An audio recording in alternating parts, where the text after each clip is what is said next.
On April 17, 1981, the Human League released The Sound of the Crowd, a single that would come to mark the beginning of a very different chapter for the band.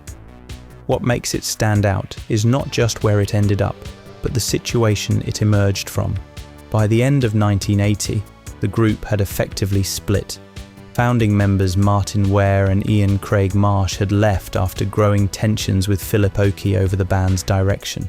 They wanted to continue exploring a more experimental electronic approach, while Oakey was beginning to move towards something more direct.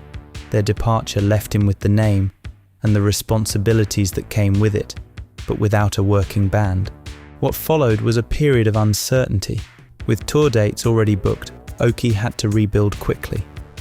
The only other remaining member was Philip Adrian Wright, originally responsible for the band's visual presentation, who now became more directly involved in the music.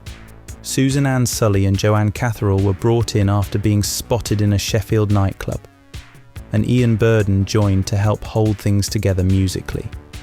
It was a lineup formed out of necessity, and at that point far from secure. Virgin Records were unconvinced and pressure was mounting. The turning point came when producer Martyn Rushent became involved. The band relocated to his Genetic Studios in Berkshire, away from Sheffield, where both the environment and the equipment allowed for a more focused approach. The Sound of the Crowd was recorded during these early sessions in March 1981. Written by Oakey and Burden, it also marked the first time Sully and Catherall contributed vocally to a Human League release.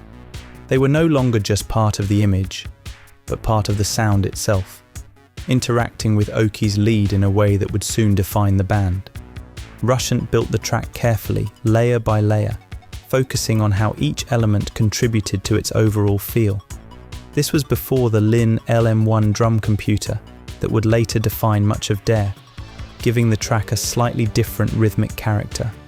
Lyrically, it combined direct phrases with more abstract lines, creating a contrast between something immediate and something less easy to interpret. It was a balance that became part of the band's identity.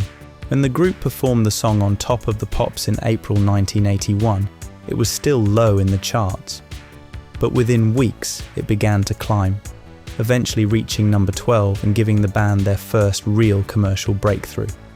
Behind the scenes, things were still unusual.